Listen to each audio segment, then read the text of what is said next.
За бүгдэд нь эзний өдрийн мэнд хүргэе. Тэгээд эзэнд онцгой магтаал өргөж байгаа итгэмжтэй үйлчлэл хийж байгаа эсвүүддээ маш их баярлалаа. Тэгээд хамтдаа онцгой магтаал өргөё, эсэсээр үйлчлэе гэд шийдвэр гарсан байдаг. Тэгээд тэрнээс хойш эсвүүд маань ингээд тасралтгүй эзэнд үйлчлж байгаа учраас маш их талархаж байна. Хойштоо ч гэсэн эсийн бүлгүүд маань энэ үйлчлэлээ таслахгүй хичээнгүйлэн эзнийг алдаршуулцгаагаарай гэж та бүхэн уриалж байна. Хажууд байгаа найз дээлгүй эзэнд итгэмжтэй үйлчлээрэй гэдэг.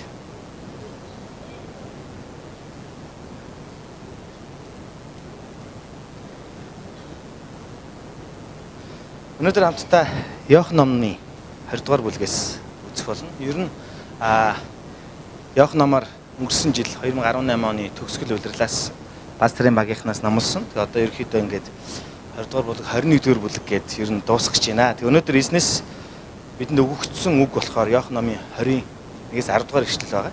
Тэгээ би та бүхэнд хоосон буш гэдэг сэдвээр эзнийг дамжуулах болно. Яг энэ хэсгийг уншихаар яг Иесус Христ бидний төлөө амьдсан илүү амьдлалтын утга учирыг ярих хэрэгтэй боловч өнөөдөр би яг эзэн амьдсан шүү. Эзэн бидний төлөө цовдогджээ гэхээс илүү би яг энэ хоосон бушны талаар ярих гэж байна. Та нэг хоосон буш гэдээ хэлэхгүй. Ямар учиртай болоо гэж тэ хамтдаа эзнийг харцгаа. Би та бүхэн дахин Библийн хэсгийг уншиж өгье. Энд ингэж хэлсэн. 7 хоногийн эхний өдөр эрт харанхуй байхад Магдалийн Мария хадан бушин дээр очиод бушнаас хадыг зайлуулсан байхыг харваа. Тэгээд тэр Симон Петр болон Есүсийн хайртай байсан нөгөө шав дээр нь гүйн ирж тэд эзнийг бушнаас авчихжээ. Түүнийг тэд хаана тавьсныг бид мэдэхгүй. Тиймээс Петр нөгөө шавийн хамт буш руу гүв. Тэд хоёул хамтдаа гүйсэн боловч нөгөөх нь Петрээс хурдан гүйж бушинд төрүүлэн ирж тонгойж хараад давуу байхыг үтсэн боловч дотгош орсонгүй. Араас нь Симон Петр ч гүн ирээд буш руу орж майланган давуу болон толгойг нь ороож байсан давууг харав. Давуунууд байсан байранда эвхээтэй байжээ. Тэгээд төрүүлэн ирсэн нөгөө шав бушинд орж хараад итгэв. Учир нь тэр үхэхстээс амьлах ёстой гэсэн бичвэрийг тэд ойлгоогүй л байлаа. Ингээд шав нар нь өөрсдийнхөндөө буцваа гэж. Тэгээ би та бүхнийг яг энэ хэсэг үйл явдал руу ороосоо гэж хүсэж байна. Би яриад та нар сонсоод тэгсэн байх гэхээс илүү яг тухайн үед юу болсон юм бэ? Өмнөхөн хэсгийг бид нар харах юм бол тэд Есүс Христийг оршуулсан байна. Есүс Христийг оршуулсан тасаар энэ чинь маш тодорхой хэлсэн. 19-р бүлгийн 38-аас үүний дараа Есүсийн зохицыг авахыг Ариматын Йосеф Пилатаас гуйсанд Пилат зөвшөөрчээ. Йосеф юудэчүүдээс эмээсэндээ нууцаар Есүсийн шав байсан юм аа. Тэгээд тэр очиж Есүсийн зохицыг авчээ. Урд нь шөнөөр Есүс дээр ирж байсан Никодем мөр 100 настын 100 литр холц авч ирэв. Тэд Есүсийн зохицыг авч юудэчүүдийн оршуулгын заншил ёсоор анхлан үнэртэнтэй майлган даванд ороовоо гэж хэлсэн. Тэд энхүү Есүс Христийг оршуулсан. Анхлан үнэртэй майланган даванд Есүс Христийг оросон. Би та бүхнээс асууя. Бид дотныхоо хүнийг энэ хороогоос харамсалтай алдахдаа ер нь баяртай байдаггүй. Бид гунигэлдэг, бид гашууддаг, бид харуулсдаг. Тэгээ манай монголчууд тэгж ярьдаг. Ер нь ингээд явсныхан дараа л бид нар сайн хүн байсан гэдгийг мэдэх юм даа гэж. Тэр яг тухайн үеийн нөхцөл байдлыг хэрэг бид нар харах юм бол тэд асар их ой гашууд дотор байсан. Тэд Есүс Христийг оршуулахыг хүссэн. Тэд юудэчүүдээс айжсан учраас нууцаар Ариматын Йосеф гэх залуу нууцаар очиод Пилатаас асуусан ингээд зохицын өгөөч бид хайртай удирдагч хайртай эзнээ бид оршуулахыг хүсэж байна гэж. Тэгээд зөвшөөрсөн. Тэгээд тэр үед энэ ч тэ Никодем гэдэг хүнийг бид нар мэдж байгаа. Та номны 3 дугаар бүлэг дээр гардаг. Дахин төрөлтийн талаар Есүс Христ үнтэй ярилцж ирсэн. Никодем хэдийгээр фарисей хүн байсан ч гэсэн Есүс Христийн амнаас гарч байгаа тэр Бурхны үгийг сонсохдоо тэр түн итгэсэн байсан. Тэд Есүс Христийг оршуулсан. Оршуулад тэр дагалдагч нартай нийлсэн. Дагалдагч нар одоо ямар нөхцөл байдалд байгаа вэ гэхээр тэд хаач мэдэхгүй, юу хийхээч мэдэхгүй, ястайгаач мэдэхгүй. Бидний уншсан өнөөдрийн Библийн хэсгийн эхлэл хэсэгт гарч байгаа те 7 хоногийн эхний өдөр эрт харанхуй байхад Магдалийн Мария хадан бушин дээр очиод бушнаас хадыг зайлуулсан байхыг харваа гэж. Яг энэ хэсэг бусад сайн мэдээний 3 номонд бас давтагдан өгүүлэгдсэн байдаг. Би та бүхэнд нэг Библийн хичээл сургаал зааж байхдаа Библийн хичээл бас хэлж ирсэн тий. Тэгэж юу гэж хэлсэн бэ гэхээр эхний сайн мэдээний 3 номыг synoptics гэж нэрлэдэг гэж. Та нар дахиад хэлдэ synoptics. Тэгэхээр та бүхэн эхний 3 номыг бас юу гэж нэрлэдгийг нь бас сайн мэдээд мартахгүй байгаасаа гэж хүсэж. Тэгээд synoptics ном нь ер нь сайн мэдээний 3 ном. Энэ synoptics гэдэг нь ямар утга санааг илэрхийлж байгаа вэ? Хоорондоо үйл явдууд нь ер нь бол давхарцсан. Зарим нь 40%, зарим нь 50% давхарцсан ийм ном байна. Харин Иохан ном бол энэ эхний 3 номоос бол арай ондоо арай өөр хэлбэрээр бичигдсэн. Гэхдээ энэ ч чухал өгөөдөгдөж байгаа хэдхэн хэсэг давхцсан байдаг нь Иохан номоос нөгөө 3 номтойгоо давхцсан байдаг хэсэг яг одоо бид нар бас дахин харж байна. Өмнө нь өөр нэг хэсгийг бид нар харж байна тийм.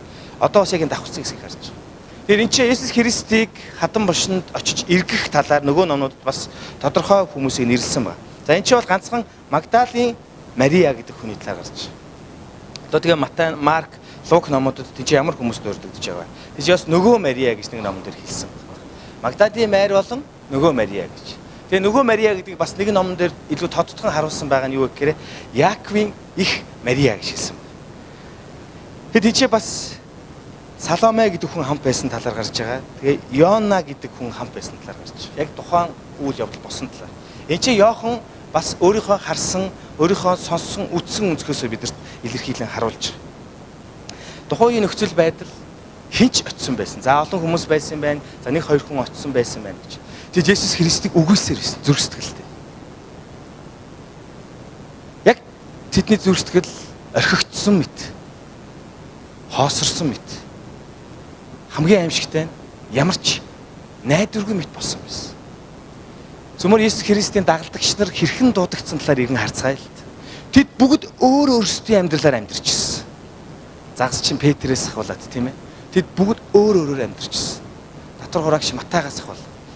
Есүс Христ тэдэн дээр ирээд тэднээс нэгэн зүйлийг хүссэн. Тэд Есүсээс юу гэж хүссэн бэлээ? Мэдж байгаа юу? Намайг даг гэж хэлсэн тийм үү? Яг энэ цаг мөчөөс эхлээд тэд Есүс Христийн дагалдагч нар бас. Өөрөөр хэлбэл Есүсээ дагалдагч нар ямар зүрх сэтгэлийг өвөртлөн амьдрсан юм бэ гэхээр 100% Есүс Христийг дагаад Есүс Христэд бүх амьдралаа өгсөн байгаа. Тэд өөрсдөө юу идэх вүлээ, юу өмсөх вүлээ гэж санаа зовлгүйгээр зөвхөн Есүс Христийг дагаж амьдарч ирсэн. Есүс Христийн оч гэсэн газар очиж Есүс Христийн хий гэснийг хийж ирсэн. Есүс Христ тэдэрт сургаал зөвлөлөөр Тэнгэрийн хаанчлалын талаар маш гайхамшигтай эзний өгүүдийг дамжуулж ирсэн. Тэд эзнээс маш их зүйлийг сурч ирсэн. Тэд зүрхсэлтэй Есүс Христийн талаар бодсон нэгэн бодол нь юу байсан бэ гэхээр энэ хүн бол энэ ертөнцийн дээрх бидний цорын ганц аврагч юм байна гэж итгэж ирсэн. Есүстэй хамт бид хаанчлах юм байна. Есүс Христийг бид насан туршдаа дагах юм байна гэж бодож ирсэн. Есүс Христ өөрийнхөө амьдралын он жилүүдийн төгсгөл хэсэгт тэд Есүс Христ би та нарыг орхих болно гэдэг талаар удаа дараа тайлбарлаж ирсэн. Би ер нь бол та нарыг орхих болно. Би эцэгтэй очих болно. Би та нарт туслагч шиг илгээх болно гэх мэдчихлээ. Амьда Есүс Христ өөрийгөө явах талаар тэдэрт ойлгуулахыг маш их хичээж ирсэн. Тэр судруудыг тайлбарлаж тийм ээ. Энэ хожим миний энэ үхэл ба амьдлалтаар болж энэ дэлхий дээр юу болох талаар Есүс Христ маш тодорхой тайлбарлаж ирсэн. Гэтэл өнөөдөр бидний унсан Библийн 9-р эшлэлээр учир нь тэр үхэгчдээс амьлах ёстой гэсэн бичвэрийг тэд ойлгоогүй л байлаа гэж хэлсэн. Хамгийн чухал асуудлыг тэд яагаагүй байна. Ойлгоогүй л байсан. Есүс Христтэй хамт амьдрал яваад гайхамшиг хийгээл үнэхээр мундаг нэг юм байна гэдгийг бишрээл нүдээр хараад алмаарад байжсэн тийм ээ. Гэтэл энэ хэсэгт одоо хүртэл Есүс Христ загламай дээр цовдлогдоод нас бараад хатан босод оршуулгдсан энэ мөч хүртэл тэд юу ч ойлгоогүй л.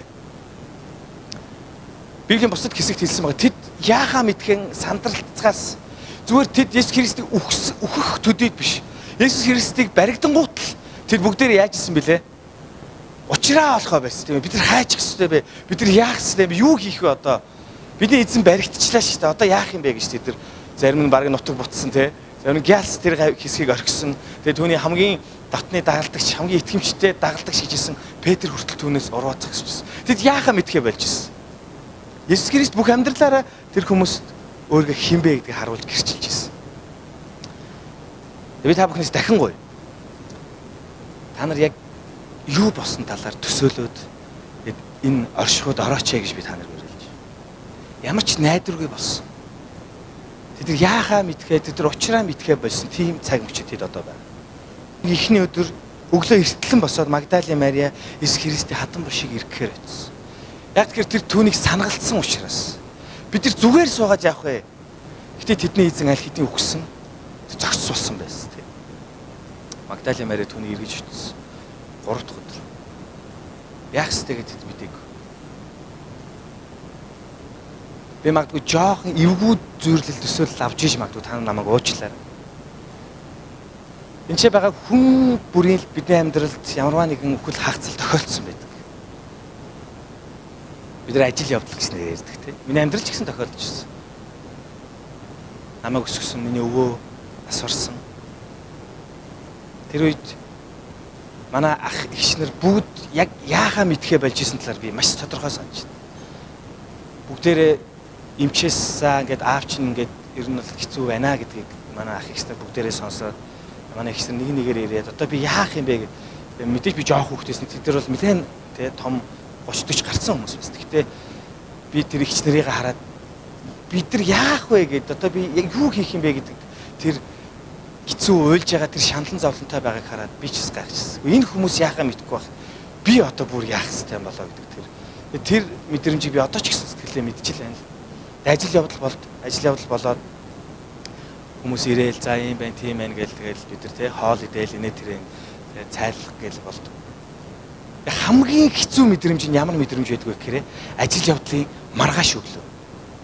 Бид нартай хамт байсан тэр хүн цайгаа хувааж ууж исэн хамтдаа инээлдэж исэн тэр хүн яг байхгүй болцсон байгаа. Бид нар яг нэг юм дутагцаар байдаг те та нар миний ярьж байгааг маш сайн мэдж байгаа. Гэт хэцүү болцсон гэд бид нар яахаа мэдгүй гэд юу лээ гэр эзгүүрсэн хоосорсон тийм юм. Яг тухайн үед Есүс Христийн дагалдагч нар яг ийм мэдрэмжийг мэдэрчсэн. Бид нар яах вэ? Хов хоосон мэдрэмж.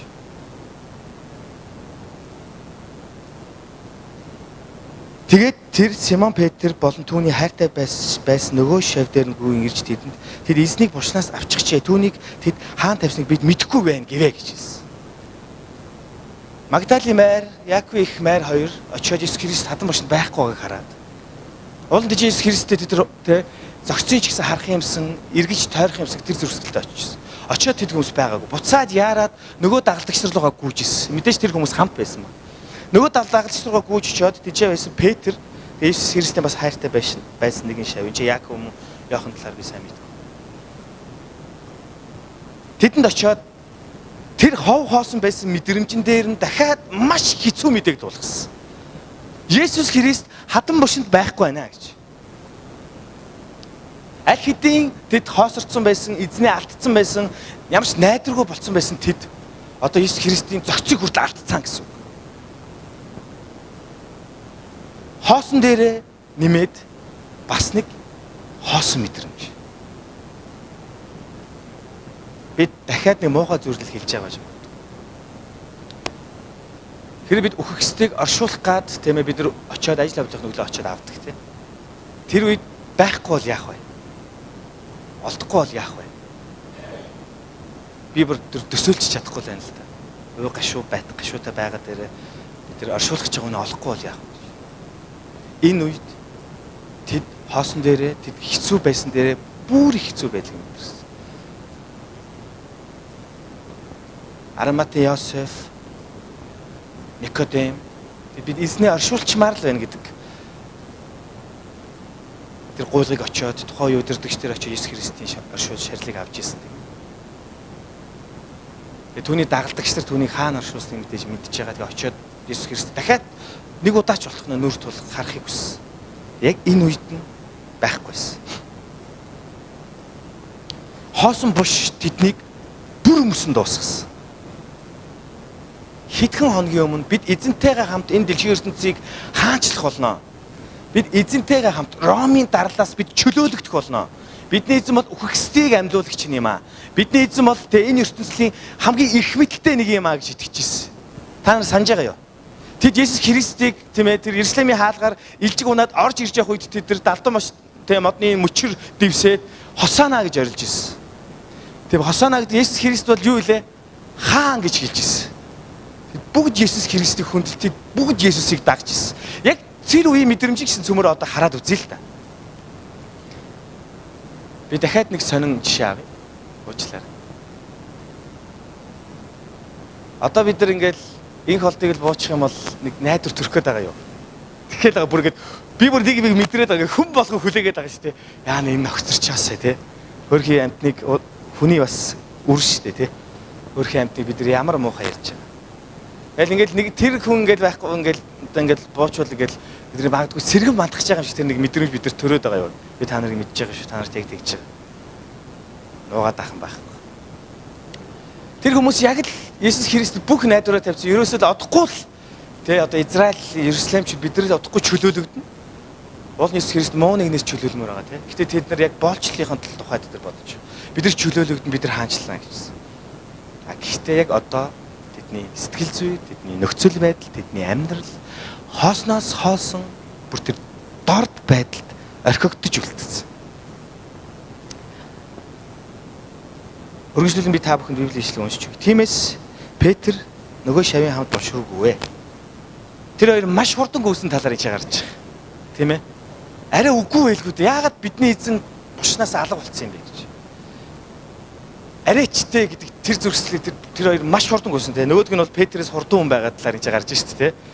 Тэд хоёул хамтдаа гүйсэн боловч нөгөөх нь Петрээс хурдан гүйж бошинд төрүүлэн ирээд тонгоож хараад даав байхыг үзсэн боловч дотгош орсонгүй. Араас нь Симон Петрч гүйж ирээд бош руу орж майланган даав болон толгойг нь ороож байсан даавыг харав. Даавнууд байсан байранда эвхээтэй байлаа гэж. Хажуудаага найзтай эвхээтэй байсан гэж байна гэд хэлдэг.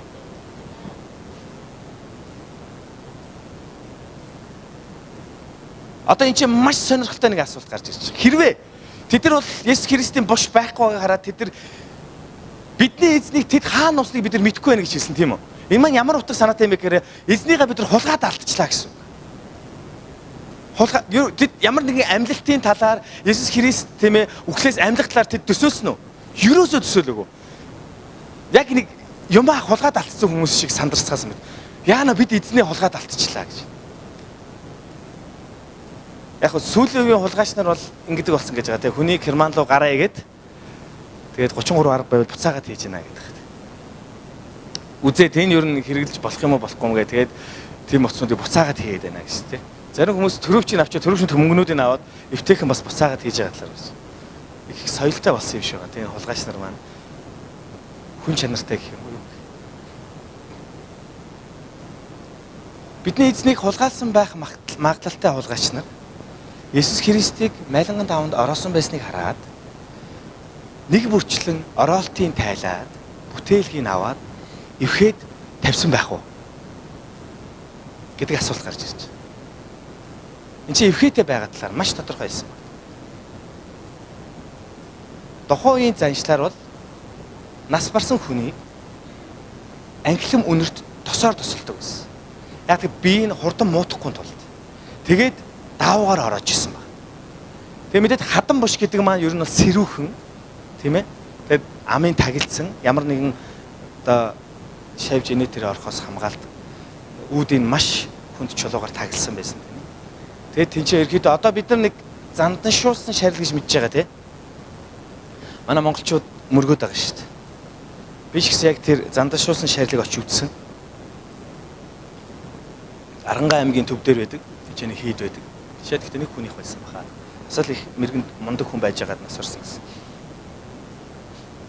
Ийм хар өнгөтэй харагдсан юм байлээ. Тэгээ хүнийг тэгж зандашуулах нэгэн технологи ер нь бол байгаад байна.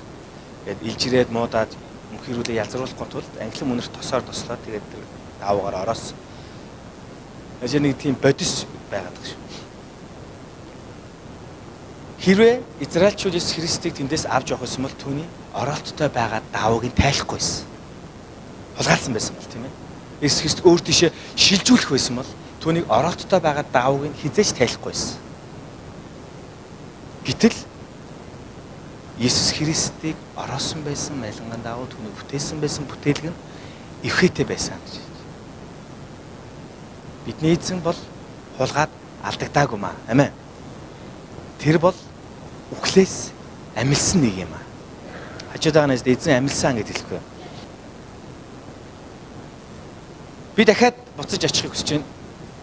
Есүс өөрийн чамнаар өөрийн дагалдагч нартайгаа хамт байж тэдний бүх итгэл найдвар болж тэдэнтэй хамт үйлчилж эзний гайхамшигтыг хийжсэн. Инхүү Есүс Христ бүр Тэнгэрийн хаанчлалын талаар өөрийнхөө дагалдагчид маш олон сургаал зөвлөлтүүдийг ярьсан байдаг шүү дээ. Тэнгэрийн хаанчлал бол ийм юм аа. Би бол ийм юм аа. Би эзэндээ эцэгтэй очих болно, ийм болно гэж дээ. Есүс Христ би эцэгтэй очих болно гэж хэлэхэд түүний дагалдагч нар түүнээс юу гэж асуусныг та санаж байна уу? Та хайчих гээд байгаа юм бэ юу ш? Юу ийш тийшээ явах моох юм чи тий? Одоо энэ цуглаа мөглаанаа яах гээд байгаа юм? Ингээ явчих болох юм уу бид нэрийг орхиод? Битээлдээ гэж ярьж байсан хэрэг. Есүс Христ та бидний битээ орхиоч гэж.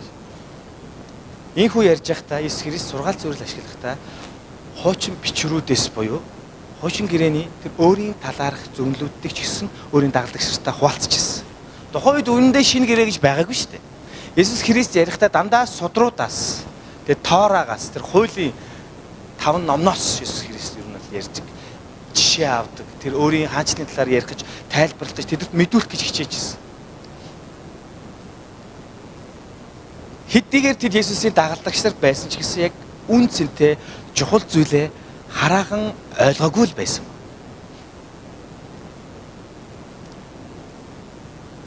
Есүс Христийн бош хоосон байгааг тэд нүдэрээ хараад итгэсэн талаар бас дөрөв хэсэгт гарч байгаа. Нүдэрээ хараад итгэсэн. Тэр гүйж явахдаа итгэхгүй байсан тийм ээ. Яагаад хулгаад алдчихдаг гэж баймир юмда яасан юм болоо гэж. Гэхдээ үнэндээ тэд нүдэрээ хараад итгэхээс илүүгээр тэд гүйж явах замдаа Есүс Христийн амьдлын талаар тэд төсөөлж тэд бодох ёстой байсан.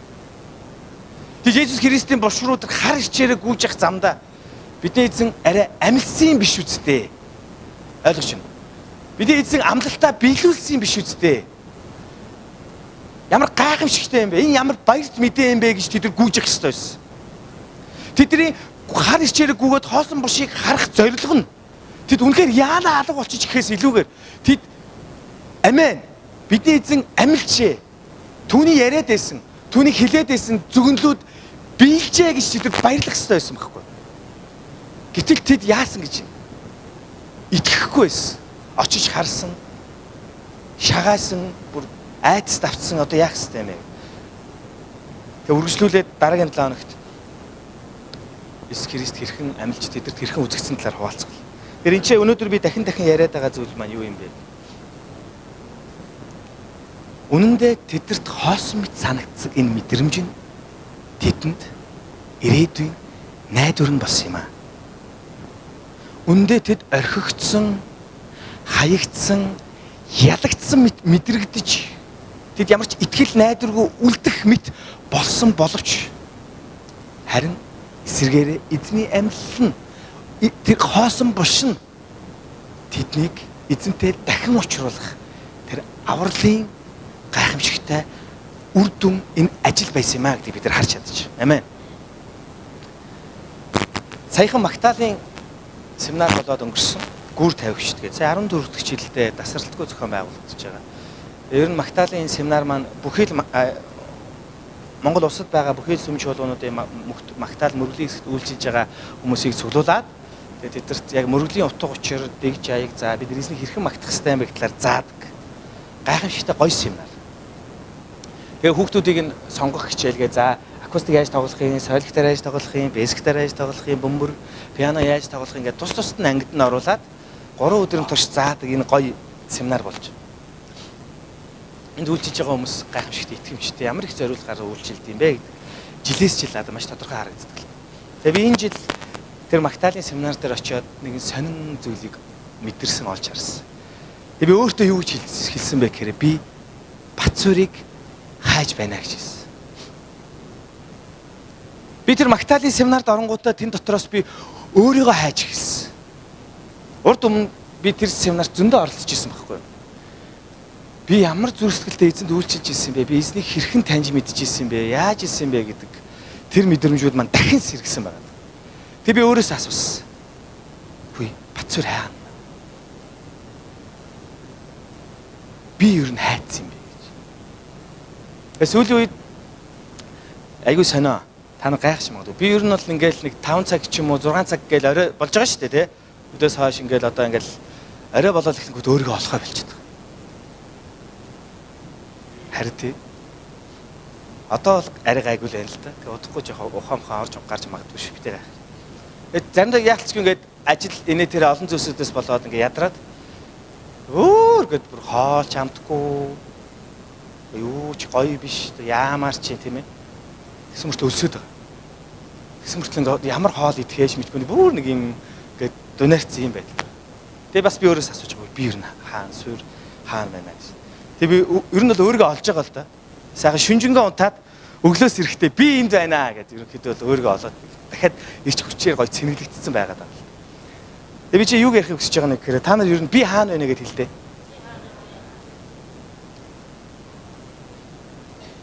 Тухайн үеийн дагалдагч нар ер нь хаана байсан? Тэд юу хийж ирсэн? Тэд яг одоо хаана байгаа талаар би өнөөдөр асууж байна. Эзэн хамт байгаад эзэнтэй хамт алхаж байх үедээ тэд хаана байгаа гэдгийг мэдчихсэн. Бодоо олгоод үгүй, ингээд үгүй, тэгээд үгүй гэж. Иесус Христ хамт байгаа учраас. Иесус Христ тэдийг орхих үед, тэдний нүдэн дээр загламайдаа сувлагдаад махан биеийн энэ дэлхийгээс төгсгөл болох үед тэд бид хаана байна вэ гэдгийг гайхацгаасан. Одоо яах вэ? Юу болох ёстой юм бэ гэдэг талаар тэр асууж байна. Үүний зэрэгцээ бид нар бас нэг зүйлийг асуух хэрэгтэй. Бидний итгэл тэгвэл бас хаана байгаа юм бэ гэж.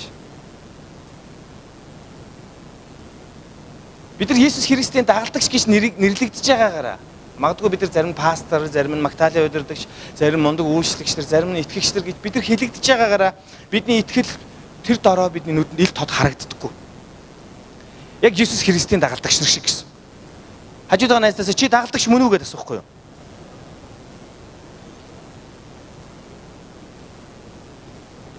Мөн гэж гинөө. Тухайн дагалдагч нар ч гэсэн өөрсдөө мөн гэж хэлсэн. Бид нар Есүсийн дагалдагч нар гэж тэд хэлж ирсэн. Харамсалтай нь тэд хоосон бошны талаарх ямар ч төсөөлөл байсангүй. Би энэ хоосон байдлыг өнөөдөр бас амьдралын дүүрэн байдалтай холбож ярих гэж. Бид өөрсдөө амьдралынхаа өмнө ямар нэгэн зорилгыг тавиад бид алхдаг, тийм үү? Бид бүгдээрээ тэгж амьдарч байгааг би итгэж байна. Бүгдээрээ маш гой зүйлсүүдийг бид нар өмнөө фокус олгоод бид амьдардаг. Бид нар он солигдох мөчид ялангуяа яг энэ бид нар энэ зорилготой амьдрах хэрэгтэй байна гэдгээ иргэн санацгаадаг тий. 19 он ингээ 18 оны сүүлчийн мөргөл дээр за би ингэж амьдарсан байх шүү. Одоо ингэж амьдрья гэж. Маш олон зүйлсүүдийг бид нар зорж байгаа. Энэ дэлхий дээр бид нар маш олон зүйлс итгэхэд найдаад явж байгаа. Яг нөгөө итгэл найдвар зорьсон зорилгодоо тэр замаа дуусгаад яг хүрэх мөчид бидний дүүрэн гэж бодож исэн тэр зүйл хоосон байвал бид яах вэ?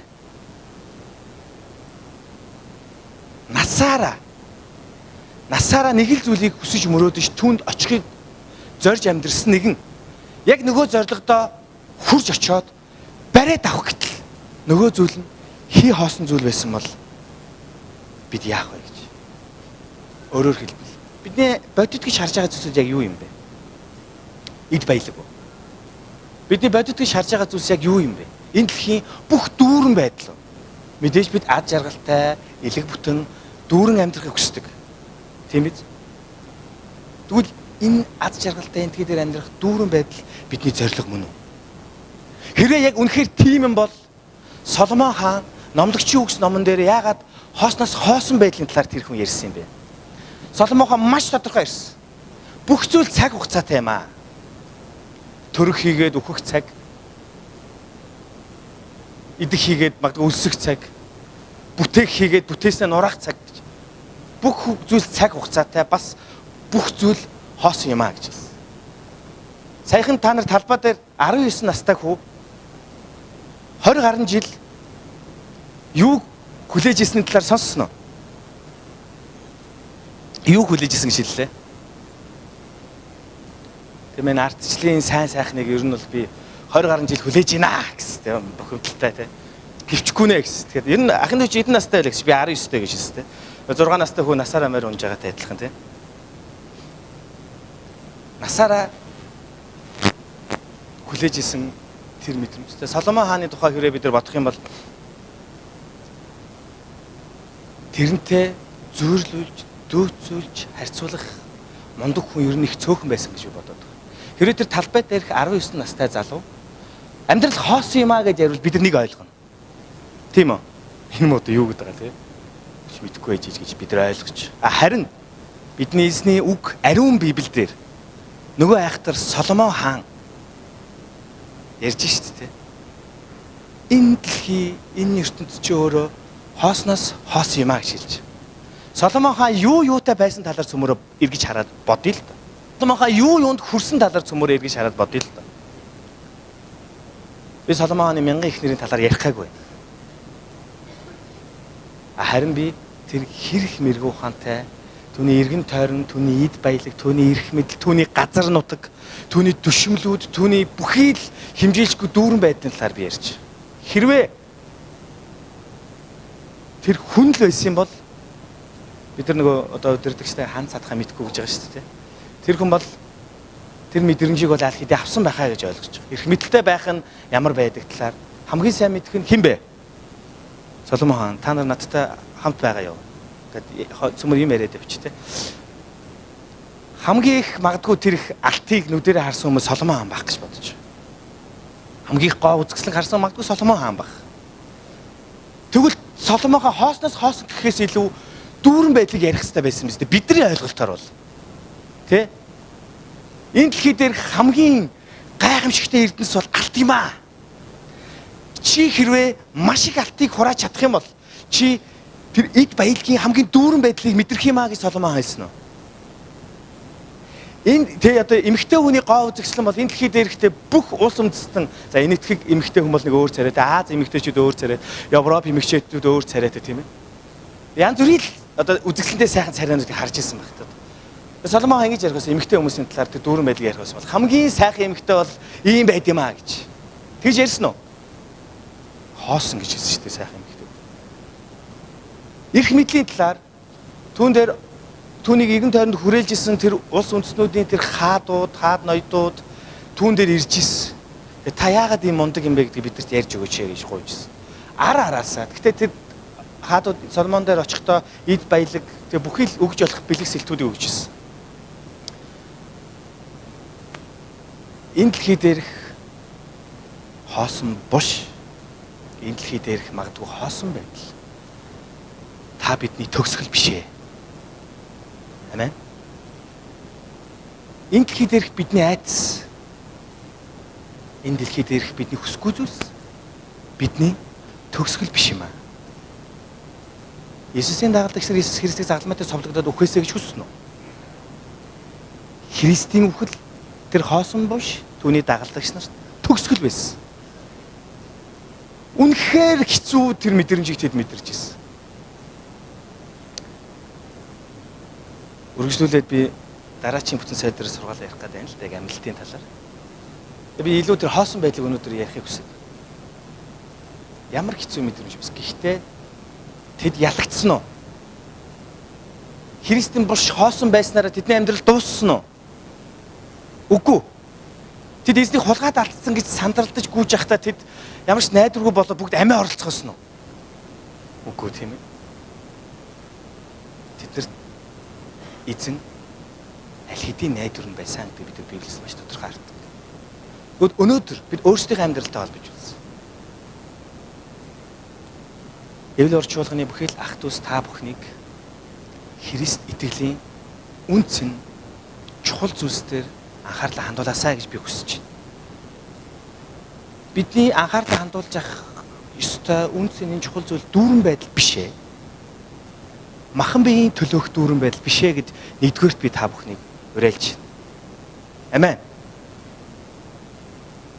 Харин Христ итгэл доторх үнц нь бол хоосон буш юм аа. Энэ бол эзний ажил юм аа. Энэ бол эзний зориг төлөвлөгөө юм аа гэж би хүсэж байна. Амен. Өнөөдөр бидний хідэн эзний замаар алхахыг үнэндээ хүсдэг юм. Өнөөдөр бидний хідэн үнэндээ бүх амьдралаа амьдралынхаа сайн сайхныг орхиод бид Христийг дагахыг хүсдэг юм бэ. Есүсийн дагалдагч нар бүх амьдралаа орхиод Есүсийг дагж ирсэн. Бид бүх амьдралаа орхиод яг Есүс Христийг дагж байгаа юм. Магадгүй энэ асуулт буруу ойлгогдвол бас мошигдох аюултай тийм ээ. Бүгдээрээ цуглаан дээр байгаа даяа гэж би хэлээгүй шүү дээ. Өөрөөр хэлбэл та махан биеийн хүсэл шунлаа орхисон уу гэдгийг би асууж байна. Хажуудаа надаас асуудаа чи орхисон уу гэд. Христийг дагна гэдэг нь юу гэсэн үг юм бэ? Иесус Христ хэлсэн. Загламайгаа үрээд миний хойноос юу гэсэн бэ? Даг гэж хэлсэн. Загламай. Би тэр Магдалины семинар дээр сууж агаад нэг зүйл бүр автаад бүр ингэ хэцүү болсон. Би энийг ярихдаа магадгүй уйлмаар байгаа. Яагаад бидний эзэн бидэнд хүнд ачааг үүрүүлэхийг хүсдэг юм бэ? Та нар боддоо. Зовж, ядарч, сольдож, хүнд дарамт үүрсэн нэгэн байгаа бол юу гэж хэлсэн блэ? Над руу ирээ гэж хэлсэн. Та нар миний ачаа хөнхөө. Миний буулга амархан гэж хэлсэн зү. Та нар загламайгаа үрээд юу гэжсэн гэхээр намайг даг гэж хэлсэн. Өнөөдөр эзний бидэнд яриад байгаа тэр загламай гээ чинь үнэндээ бидний хизээч хүсдэггүй зүйлсүүд байхгүй юу? Эзэн биднийг хизээч хүнд ачааг бидэнд хизээч хүнд ачааг үүрлэхийг хүсдэггүй. Амен. Та цуглаанд ирж Христийг дагах гэж байгаагаа би амар хүнд ачаа үүрэх гээд байна гэж бити андуураарай заяа. Харин та эзний өмнө ирээд тийм ээ би таныг дагая. Би таны буулгыг авъя. Харин миний ачааг тааваач гэж хэлээгүй. Та өөрийнхөө амьдралын ачаатай явж байгаа бол харин та ястаа бурхны хүсээгүйгээр явж шүү. Муу Иесус бидэрт энэ хоёр ачааг биш үү? Эсрэгцүүлж харуулдаг байхгүй юу? Зүгээрээ чи зүгээр ингээл махан биеийн амьдралаар амьдрал ингээл амьдрал амар штэ. Суурай. Бат суурай тий. Чи зүгээр л ингээл амьдрал юу пастор мастер тий. Хэрэггүй штэ. Чи өөрийнхөө ингээд дур зоргоор амьдралдаа гэж надад зөндөө хэлдэг. Цуглаанд явал хэцүү ш суурай ингээл хүмүүс ингээл чамааг яг үндэ ингээл тий. Ингээл магтаадж байгаа мó. Гэтэ үндэ хүн штэ суурай. Нэг л өдөр бүх хүн чамааг орхиод яв. Тэр үед чи ямар хэцүү зүйлийг мэдэрнэ гэж. Морисус бидэнд байнга бидний үндэ бодлыг дандаа эсрэгцүүлчихдэг. Бидний эзэн хизээч биднийг хүнд ачаа үрээсэ гэж хүсдэггүй. Тийм ч учраас тэр биднийг өнөөдөр эзэн хэлэхдээ хоосон бошинд найдвар байгаа гэж хэлж байна. Бидний амьдралын хоосон мэт санагдж байгаа тэдгээр зүйлсүүд дотор ч найдвар байгаа гэж хэлж байна. Амен. За, эвэл ор чуулганы мөргөлийн цаг хэдээс юм бэ? Энэ асуудлаа шийдэж өгөөч. Эвэлийн орчуудаа. Арай давраад байгаа юм шүү. Хажууд байгаа нэстэ хэлдэ арай давраад байгаа юм шүү гэд. Ер нь яагаад байгаа юм та нар? Төрөөчийн бүтэн сайдэр манай цуглаан шинээр ирсэн ихч маань. Хаана вэ? Манай их чана суулаасаа босхгүй юу? За энэ ихч маань 10 цаг 40 минут гэхэд мөргөлийн зааланд орж ирээ сууж илаа. Цоо шинэ хүн. За сууж. За миний урилгаар ирсэн манай бас хөдөө орон нутгийн манай ахлагч Магдалины өдөр ахлагч босдоо та. Энэ хүн бас тэр үед ирсэн байж илаа. Өөр хүнийг яг нэг хоосон бушнаас Иесусыг олоогүй мэт би олсонгүй. Мөргөлийн цаг 11-ээс эхэлнэ гэдэг нь та бид бүхэн 10:30 гэхэд энэ ч ирээд долгионы хайжих хэрэгтэй байхгүй тий. Суугаад эзэн минь ээ тийм ээ. Өнгөрсөн 7 хоногт би ийм юм уу юм ийсэ. Өнөндөө амьдрал юм байна, таа чи юм байна. Ингээд ярилцаад эзэнтэйгээ тий ингээд бүр ойртох гэж хичээгээд бүр ингээд даруухан болцсон тий бүр ингээд ирээд ингээд мөргөлж зүрх сэтгэлээ бэлтжих хэрэгтэй босуу. Зүг үү? Би буруу яриад нү? Би та нэг ерөөсөө загнаагүй шүү заяа. Ама гоё хэлж байгаа шүү. Энэ мэдчлэн Христ дотор алхах бидний ажил, амьдрал, үйлчлэл маань. Нөгөө залхуурал нэг 5 минут унтаадах юм. Үнэн шүү дээ, ер нь бол. Өнөөдөр чи амралтын өдөр шүү дээ гэл. Яг зарим хүмүүсийг бид нар айгүй урамшуулж лагам л да тий. Хоцсон ч гэсэн ирсэн чинь баярлаа. Нойроо ялан дийлээд гэл те юу гэсэн ч үгүй юм. Эвэл урд чуулганы мөрөглийг 10:30-аас эхэлнэ. Амен. Та бүхнийг эзэнтэй залбирал дотор илүү эх 7 хоногудад байгаасаа гэж хүсэж шүү. Магдалины багийн бэлтгэл 10:30 гэхэд дууссан байна аль хэдий. 10:30-аас залбирлын аял явна. Та бүхэн хойно кофе уугаал аа гээл те. Пүү па гэхээс илүүгээр энэ дотор байгаа хүмүүстэй бас те одоо эрх чөлөөг олгоод өөрсдөө тэр кофегоод шалах ууд юм уу яа тийм те. Тэгэд энэ мөрөглийн зааланд орж ирээд би та бүхний залбираасаа гэж хүсэж байна. Эзэн бидэнд хүнд ачааг үүрлэхийг хүсдэггүй маа. Та нарыг хүнд ачаа гэж бодож байгаа 10 цаг 30 минутаас ирэх энэ асуудал чинь үнэндээ ивэл байхгүй юу? Амен. Ивэлтэй цаг байхгүй юу? Энэ хүнд ачаа биш ээ. Харин нозоороо лазантаалгаа те ер нь бол бид нар нойрыг яаж сэрдгүү яаж яадаг гэдэг үлээ. Унтаж дийлэхгүй сэрж дийлнэ гэж байгаа ш нойрыг тийм ээ.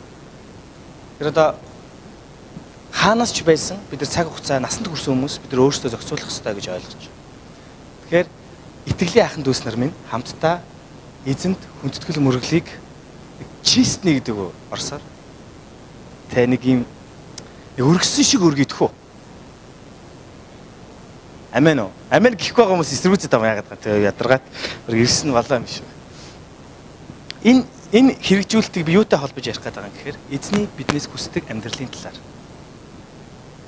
Та төрүүлж ирчээд ингээл бусны эрэг багт би л ирцэн үү гэж битгий гомдол. Харин ч эрэг байгаа бусдынхын төлөө залбир. Эзэн бидэнд хүнд ачааг үүрлэхийг хүсдэггүй учраас тэр бидэнд аль болох эвэл өрөөлийг өгөхийг хүсэж байдаг. Итгэлийн амьдрал дотор бидний айдаг зүйлсүүд юу вэ? За би итгэлийн амьдрал гэдэг нь би бүх амьдралыг ингээ холбож яриад байгаа шүү заяа. Заримдаа бид нар за би ажилгүй болох үү дээ. За би өвчин тусах үү дээ. За тэр маань ингэчих үү дээ. Энэ маань ингэчих үү дээ. Одоо байгаа зүйлсүүд маань устдах үү дээ. Бид нар бүх зүйлсээсээ зурлаж амьдардаг үнэндээ. За энэ бизнесмен нэг ингэж явчаасаа. За ингээд миний амьдрал ингэж жоохон дээшчихсэн. Өнөөдөр урууд дөрөт хөгсдөг хүн угаасаа байхгүй шүү дээ. Бид нар үргэлж энэ амьдрал дотроос бүгднтэй ингээд зурлаж амьдарч. Бид алдахыг хүсэхгүй байна. Гэхдээ эзэн бурхан бидэрт арай өөр зүйлийг яриад байгаа. Найзуудаа та нарын айц чинь тэр найдварын эхлэл юм шүү гэж. Өөрөөр хэлбэл бид үнэндээ хоосон дотор эзэнд найдаж чаддаг байхгүй юу? Амен. Бид нар хоосон дотор эзэнлүү тэмүүлдэг байхгүй юу? Өнөөдөр дүүрэн тэгээ одоо энэ амьдралын бүх зорилгод магадгүй хүрцэн гэж бодож байгаа хүн эзэн дээр ирэхэд ер нь битгий хэцүү шүү дээ. Тийм ч учраас өнөөдөр Библиэр хэлсэн байдаг. Ер нь баян хүн аврагдах хэцүү. Тийм ээ? Тийм ээ зүүнний сүгчээр орохоос илүү хэцүү юм аа гэж тийм ээ. Энэ тийм ээ энэ зүүнний сүгч хоёр бол бидний бодож байгаа тэр тийм ээ зүү хоёр биш шүү заяа. Израильчуудад тэгээд тойрсон энэ хэрэм дотор тэр зүүнний сүгч гэж нэрлэгддэг тэр жижигхэн хаалга байсан байна. Энд чинь ер нь тийм ээ ер нь махаа идэл багтдаг байсан юм шиг байгаад байгаа юм л да хэцүү гэдэг талаар ярих та. Тэрс бид нар шууд тэ зүүнний нүхийг сүгчийг ярьж байгаа те. Тэгээ тийм ээ хоёр төсөөлөл те. Яга зүрлэлээ жоохон хол байна. Гэхдээ бодит байдал дээр би та бүхэн Библийг тайлбарлах юм бол энэ ч арай өөр зүйл. Ер нь багтана. Ер нь махаа идэл байсан юм шүү. Мэдээж баян хүн аврагдана. Муу гэж байгаа юм биш. Гэхдээ бид юуг амьдралынхаа үнцийг болох юм бэ? Мөнгөний хойноос явж байгаа цаг хугацаа маань би эзэнд итгэх, эзэнтэй улам илүү ойр болох цаг хугацаанаас хулгайлж байгаа юм биш үсттэй. Заримдаа бидний амьдралд байгаа гим нүглүүд биднийг эзнээс улам бүр холдуулсаар л байдаг. Тэгвэл бидний махан биеийг хүсэл хизээч бидний хэрэгцээг хангаж чадахгүй гэдгийг би батлая. Бид идээд чадахгүй шүү. Өглөөс ирээл бид нар яадаг вэ? Багтаа өглөө болгоо идэх юм уу? Монголчууд ч бол өглөөний цаваадаг шүү дээ. Үлсэх мэдрэмжийг бид нар яадаг вүлээ? Авсаар л байдаг. Би төрүүчийн номлол дээр та бүхэнд нэг өөрийнхөө үнэхээр увайгүй нэг бодлынхаа талаар ярьсан тийм ээ. Америкт очсон. Тухайд би үнэхээр амар гитар, үнэхээр амар эффекттэй болохыг л мөрөөдөж ийлаа. Тэгээ болсон. Тэгээ амар сон энд авчраал эффектээ энд тавиал, залгаал, гитараа барайл 2 3 дугааргаал тэгэл өвдцсэн. Үндэ би дотор юу гэж төсөөлж ирсэн гэхээр би үнэхээр тэр гитарыг аваад тийм ээ. Үнэхээр тэр эффектийг авчих юм бол би өстой мундаг гитар чи мундаг өстой гоё харагдах юм байна гэж би бодож ирсэн. Тэгж тийм болоогүй шүү дээ. Энэ амьдралаас хүсэж байгаа бидний тав тух таатай байдал, энэ махан биеийн хүсэл, ертөнцийн бодол маань өнөөдөр хизээж биднийг дүүрэн байдал аваачихгүй шүү. Харин эдгээр зүйлсүүд таныг эзнээс өдрөөс өдөрт хулгайлж, таныг махан бие чи улам доройтуулж, таны сүнсийг улам илүү мөхөөж байгаа бол өнөөдөр эзэн бидэнд үгээ хэлж байна. Та нарын айгаад байгаа нөгөө талд байгаа нөгөө зориулалт, нөгөө золиос чинь үнэндээ ирээдүйд та нарыг хизээч тэр мэдрэхээргүй хоосон байдал биш те. Тэр дүүрэн байдалд аваачих юмаа гэдгийг эзэн өнөөдөр харуулж байгаа. Израильчууд хизээч хүсээгүй, эзнийг алдахыг ч хүсээгүй, үххийг ч хүсээгүй, тэр дундаа бүр хадан бурснаас нь хулгаад алдахыг ч хүсээгүй шүү дээ. Гэхдээ бид нар ядаж те нас барсан хүмүүстэй те ингээд оршуулгыг хийгээд нэг газар бид нар тэмдэгтэй газар тавьж агаад бид нар хаяа бид нар тийшээ очиж бид нар хоосон цэцгэрээ дүүрхийг хүсдэг үү? Тийм үстэй. Очоод бид нар хэдийгээр те дууссан амьдрал байгаа ч гэсэн бид нар очоод манай монголчууд одоо ингээд ном уншуулна те за одоо өнөөдөр ямар өдөр гэдэг үлээ? Ханш нээх өдөр гэл те ингээд байнга санагалзаал ингээд байнга бодохгүй л ингээд.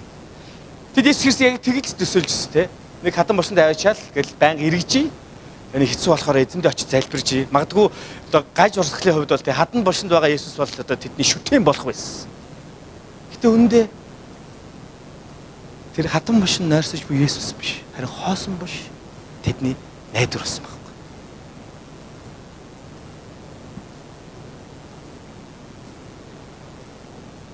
Энд ч байгаа харамсмар ишлэгийг би дахин нэг уншиж өгье. Учир нь тэр үхэхстээс амьдлах ёстой гэсэн бичвэрийг тэд ойлгоогүй л байлаа.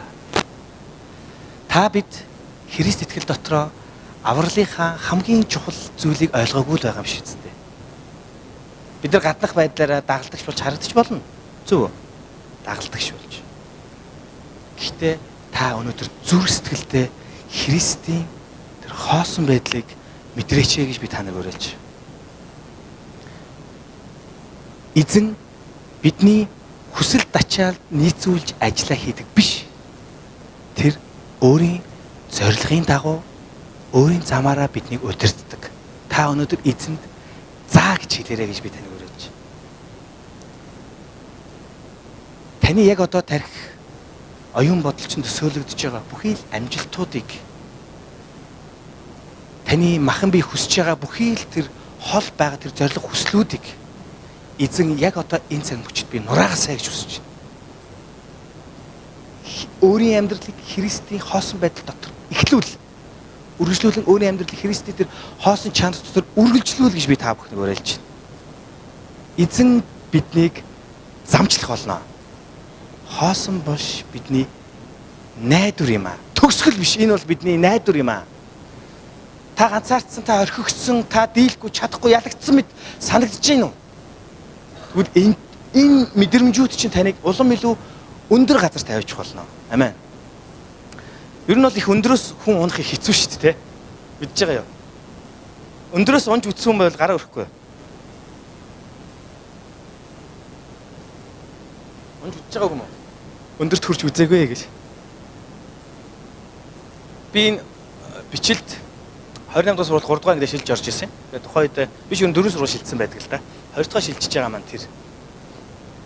Шилжээл ороод ингээл жоох хүүхдийн чинь тэр авийн байрнуудад дунд золбинтол явж байгаа шүү дээ. Гээл явж исэн чинь нэг хитэн 2 3 надаас арай ахмагдуу ах нар намайг дуудаад. Тэгээ намайг тамалж эхэлсэн. Шууд шанаадаал өшөглөөл. Тэгээ тэд нар намайг үргэлжлүүлэн тамлах тэдний нэг гайхамшигтай зүйл нь юу байсан гэхээр намайг крашн дээр өсрүүлэх. Гэтэ би ер нь жоохон бахтаа бол мэдээ айгүй их атлетик чанартай байсан л да. Туранхай байлаа. Жоохон ширүүхэн салхи гарахад бол айгүй хурдан нэг газараас нэг газар руу шилждэг байлаа. Тэгээд тэд нар намайг одоо энэ крашн дээр өсөр гэл би ч өстэй бодож байгаа бол маа гэж өсрөөл гар нь арайч үгээл. Нөгөө хоёр крашийн хоорондох өсрөх цай нь холдоол байсан. Яг өндөр хүмүүс бас нэг юмнаас унууд бас чэйж мэжээр ингээд хөлн урт учраас арай гайгүй унаа шүү дээ. Тэгээ би үнэхээр магадгүй өөртөө итгээд өсөрсөн бол болох байсан баг. Тэгээ үнэхээр би өөртөө итгээгүй. Яаж яах нөгөө нэг краш нөгөө арай жоох өндөрт байсан. Бетон краш. Гүүж агаад л маа өсөрсөн. Шууд яг энэ гицээр яг ирмэг дээр нь хурж явчихсан. Хөө гэж урагшаага болоод тэгэл хойшоогоо ингээл саваад унжсэн. Өндөрс унах хэцүү. Намайг яармагт байдаг багт. Яг манай одоо энэ худгууд чинь зөвөрийн устай байлаа шүү дээ. Зөвөрийн усгүй болгоно шууд нисгээс ингээд газар доогуур нь ингээд турбаагаар холбоод худагт ус зөөхгүй шууд байнга худаг устай байна гэсэн. Ус дуустдаг байсан шүү дээ. Одоо бол ус дуустдаггүй өнгөрсөн байх л та. Одоо ингээд манай хот ингээд байнга ингээд усны хизээс дуустдаг. Тэгэхээр яг манай гашааны урдуурыг маш том шууд ухсан. Тийшээ чи хүмүүс нөө бороо мороотой үед чи нөгөө сүүмөө авц сүүмүүдтэйгээ тэр нөхрийг чи унж өгч байгаа юм чи те. Тухай чи нэг чи ямар ч тайван байсан. Одоо тэгээ нөх хөгцсөн бол тест бөөн хэрүүл болж байгаа шүү дээ. Хүний ирэх мэрх гээд. Тухай төрхийг дугуул байсан л та. Тэгэл айгүй нарийнхын замуудаар яваал нөгөө бороо оронгууд нөгөө ирэмгүүд нэгэ шаврууд нь нураал тест тэр нөхөр зөндөө байсан. Нэг өдөр би яг хашааны хаалгаа онгоолгоод дандаа ингээл үсрээл гарчдаг байсан. Зүгээр л яач чигвэл хашааны шорон дээгүүр даваал яг цаатлаар нь үсрээл гараад ингээл гүйждэг байсан. Тэгэл нэг өдөр бас яг л тэх юм байх гэж бодвол тэг цүнх хүрсэн байсан юм л. Яг л тэх юм байх гэж бодвол яг гүгээл маа өсөрсөн чи бас яг адилах. Ирмэгтэй нь пат хийгээл цээжэр унаад мангар гүнзгий тэр шорон дотор тэндээс гарах гэж бас махаа эцэл. Өөр нь өндөрөөс унах хэцүү те. Тэгээ би бас яг арай өөр өндрийн талаар бас яриад байгааг та нар ойлгож байгаа. Бид нар хитрхи хоол явчаад бид нар өөрсдөө байхсгүй газар очичоод махан биеийнхээ дагуу бид нар хийхсгүй зүйлийг хийчээд бид нар бардан болчоод бид нар эзнийг хайрлахгүй бид нар өөр зүйлсүүдийг хайрлаад өөрийгөө болж юм би эзэнтэй хамт байна гэж бодож явж байгаад унах бол амар хэцүү шүү. Тийм учраас эртхэн эзнээс зуур гэж хэлмээр байна. Амен. Эзэн бол биднийг үргэлж хамгаалж бидний хүнд хэцүүг хамт үргэлцэж тэр зөв замаар биднийг хөтлөх нэг шүү. Амен. Үргэлжлэл байгаа. Дараа шин бүтээсэй. Энэ хүрээд үгээ дуусгая. Би та бүхэнд уриалж байгаа зүйл бол хоосон мэт санагдаж, найдваргүй мэт санагдаж, бидний төгсгөл мэт харагдавч энэ маань эзний ажил, эзний тэр гайхамшигтай үйлчлэл тэр найдварын эхлэл байсан юм а гэдгийг эзнүүгээр дамжуулан хуваалцлаа. Тэг хамтдаа суудлаасаа босъё.